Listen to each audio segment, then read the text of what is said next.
You are watching United Pentecostal Church. Word in season, out of season. Our topic for today, abundant life. Mapa sa atin pong muli ang kapayapaan, biyaya at pagpapala ng Panginoong Diyos. At tayo po ngayon ay nasa last part ng ating pong subject, abundant life.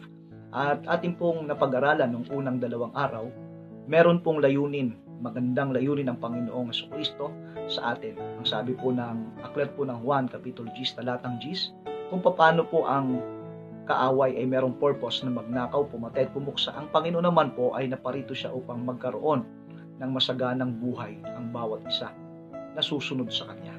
Bawat isa nakikilalanin siya. Kaya atin pong tinalakay ang mga Bible principles to have an abundant life. At atin pong natalakay yung 4 na Bible principles. Una, make God as your priority. Kapag ang Panginoon ang priority sa buhay po natin, of course, since He is the source of everything, alam po natin, siya yung starting point ng atin pong masaganang buhay. Pangalawa, be obedient to God's word. Kapag nandun yung ating pagsunod sa Kanyang salita, since na ito po instruction niya upang ang tao ay mapabuti, upang ang tao ay pagpalain, darating po ang isang masaganang buhay. Number 3, be a good and faithful steward. Maging mabuti at tapat na alipin or katiwala. Tayo po ay katiwala lamang sa pagmamayari ng Diyos. Anything and everything we have comes from the Lord. At pag tayo ay naging mabuting katiwala, hindi po magdadalawang isip o manghinayang ang Diyos na tayo ay pagkatiwalaan ng mas malaking bagay. Nandyan po yung kasaganaan ng buhay. Number 4, develop a positive mental attitude. Nandun po yung pagiging positibo sa kabila po ng iba't ibang habon na dumarating sa buhay natin.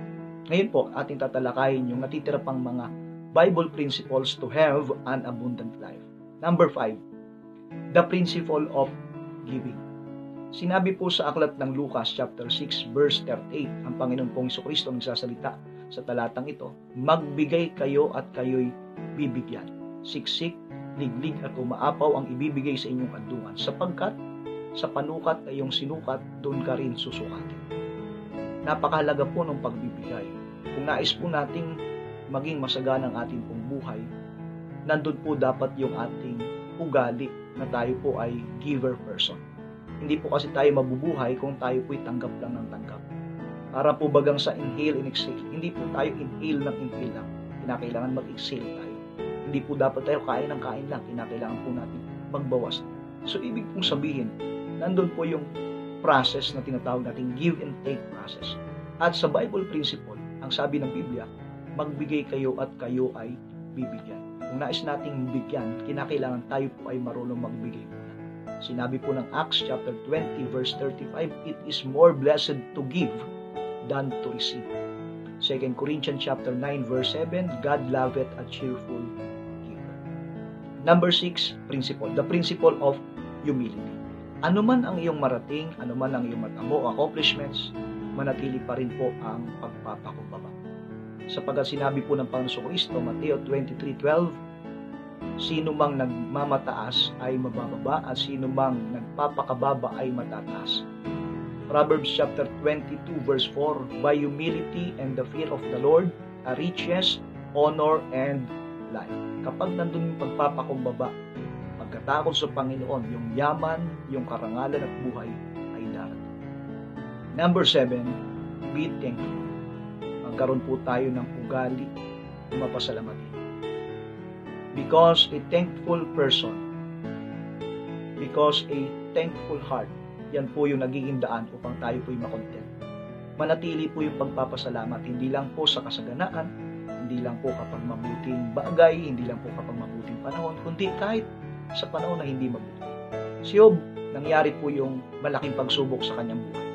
Nung nawala yung kanyang kabuhayan, pati yung kanyang mga anak, ang sinabi niya, Job chapter 1 verse 21, ubad akong lumabas sa bahay bata ng aking ina, ubad din akong babalik.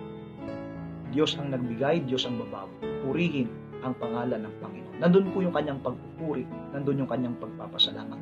Si Apostol Pablo ay nagsabi, in everything give thanks, for this is the will of God in Christ Jesus concerning you.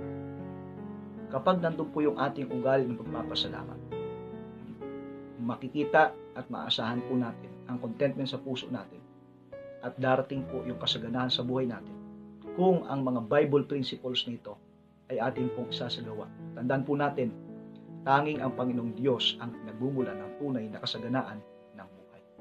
Pagpalain po tayong lahat ng Panginoon. Hanggang sa muli ay magsama-sama sa ating pong program. God bless us all.